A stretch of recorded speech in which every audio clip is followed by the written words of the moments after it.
Hello, friends. This is Dave Hurwitz, executive editor at ClassicsToday.com, with my extra super duper uber special brother in Germany, Herr Dr. Sören Meyer-Eller, who's wincing in embarrassment and humiliation, and I'm going to do my best to justify it.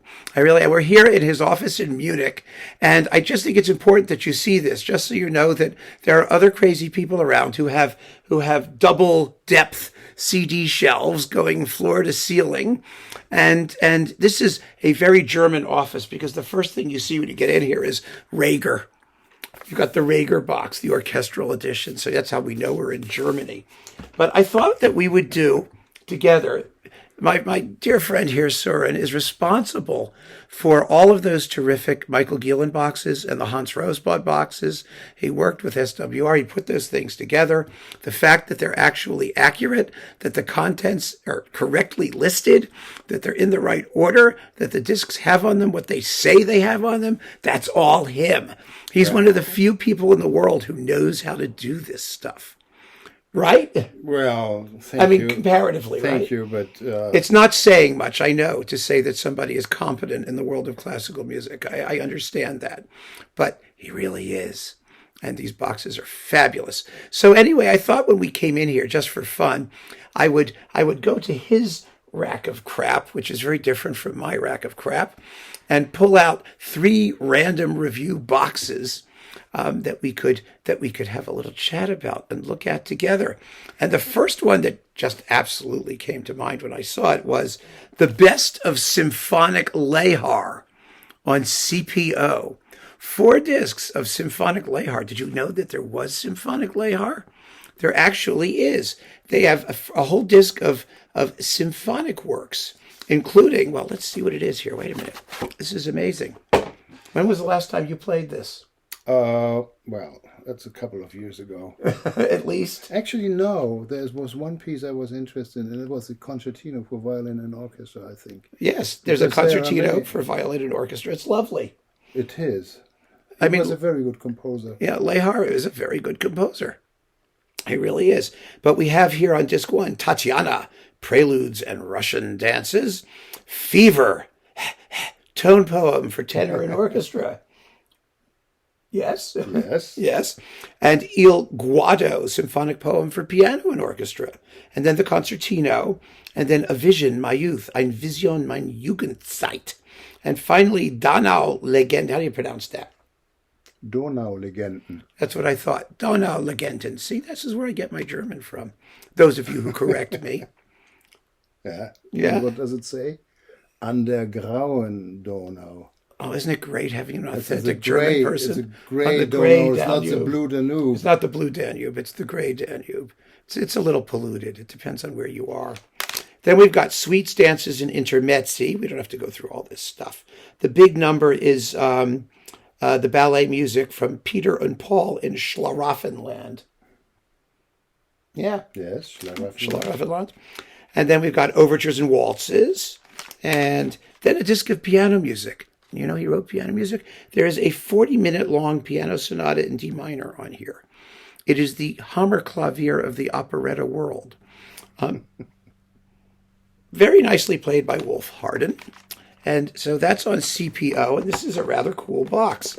I just thought it's still around. I checked before doing this, so I thought I would just tell you about it. There it is, the Symphonic Lehár. So that's disc number 1, since we always do 3. You have to do 3. Yeah. Okay. When I do these random review things. So there's that one. Next, you can introduce this one. Well, thank you. No, I probably can't. It's a quarter-tone opera by Alois Hába. Called Mother. Mother, Matka or something. It's in Czech, right? Matka? Yeah, that's in Czech. I can't It's in Czech and it has quarter tones, but Czech is naturally in quarter tones. I don't speak Czech. Yeah, but if you listen to people speaking Czech, you always hear quarter tones. But it's a quarter-tone opera in 10 scenes, and it's hard to digest. I mean, if... Just a little. Sorry? just a little hard to digest. Yes, just a little hard to digest. It's very old recording. It is, but Sören and I did a project together, right? When we were in Prague, we went through the Supraphon archive. Yes. And we found some of these things, and we insisted that they issue all of them. Back then, they were very open to the suggestions. And I'm not sure. I think Mother is also an outcome of our visit there, which was in 1998, 1999, 2000. Earlier. Something. Earlier, I think it was 96. Earlier. Yeah, 96. And we got them to issue Hippodamia. Hippodamia, yeah. That was our major it's by Fibich. It's up there. There it is. Yeah. I threw away the box. I only have the individual. Maybe you should introduce that. You want to go grab it. Yes, Hippodamia. Hippodamia. You really got to get Hippodamia. This is a quarter tone opera named Mother. And as I said just a few minutes ago, thank God he didn't live to do Father or Uncle or any other relatives. This is tough stuff. But here we have Hippodamia by Zdeněk Fibich. This is a Wagnerian melodrama trilogy. And on a Greek mythical subject, Hippodamia. The three numbers are Hippodamia's death. Well, that must be the end, right? It can't start with Hippodamia's death. We've got the atonement of Tantalus and the courtship of Pelops. Who was Pelops? Don't ask me. Oh, okay. I never got through it. You can't. Virtually unlistenable. I mean, it's people talking over music for 2.5 hours a pop, basically. Yeah. And the guy they got to do Hippodamia has like this terrible voice. It's got Sprechgesang. He's got a voice like this. He's got this high squeaky voice, except it's in Czech. And yes, it's in Czech too. I mean, it's all in Czech. But it's certainly an item you should consider buying if it's still available. It's not in print anymore. Okay. It's not. Unfortunately, we promised them they would sell millions, but I think it didn't quite happen that way. They were very nice about it, though. They were very excited, actually. I mean, that's also a very old recording. Mm-hmm. Very old recording. I mean, from 84? Yeah, it's from 84. Yeah, 1984. We were in Cannes, and we were talking to the Supraphon people who were really nice. And this was just after the end of communism, right? It was just at the very end, and they were talking about what they could release, and we were trying to get them to release the, which is actually available now. It's in the Supraphon box. Was the Communist Manifesto? It's in the Antral box by Schulhoff. And that they couldn't do because it was too close in time to everything they wanted to forget. So I said to them, well, what about Hippodamia? And the Supraphon guy, who's very nice, his name was Jerzy Stielitz, and he runs Arco Diva now, his own label. And he does production work for Naxos. His son is Marek Stielitz. He's a conductor. He's very good. And he said, we have it. We're going to do it. We'll release it. And sure enough, there was Hippodamia. So there was Hippodamia. Yeah. So now we've got 4 things, and the 5th. Well, this is a special German treat. This kind of extravaganza. All of these, Yeah, these are things that that existed once and maybe never again, but you should know that they exist. It is. Oh my God, Felix Draiseke's Christus. I mean, today is Good Friday, so we should be doing Christus to celebrate, right? Yes. Now, Christus is a 3-part, plus prelude. Where have we seen that before? Yes, it's the ring of the Christian world. 3-part oratorio on the life of Jesus. It's on 5 discs here, on the Bayer label. What is it? What label? That's Bayer. Yeah. Bayer, yeah, which no longer exists. Nope. But somebody will get a hold of it and release it. It's only a question of time. It is interminably dull.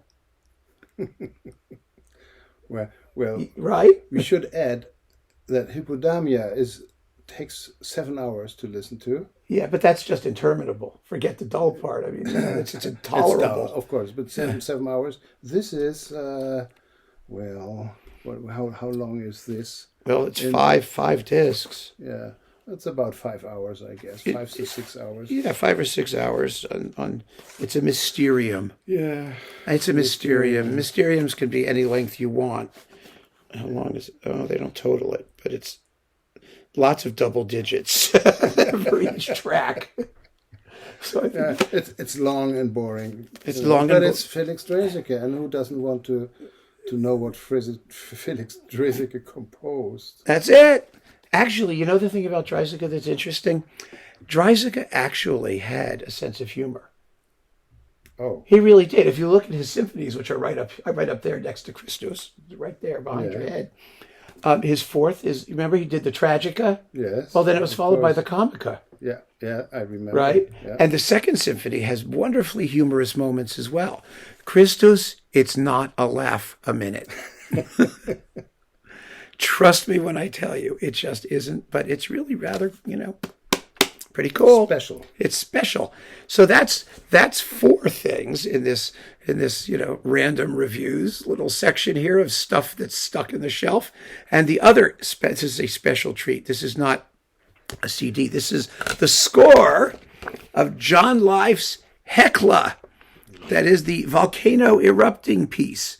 And this is a hand-copied manuscript, because there's no printed version, at least yet. And this is what it looks like with all, billions and billions and billions of people playing it. It's on Dean, and Sören and I were the motivating force behind that disc called Earquake, the world's loudest classical music CD, which climaxed with this work, and still the best performance of it.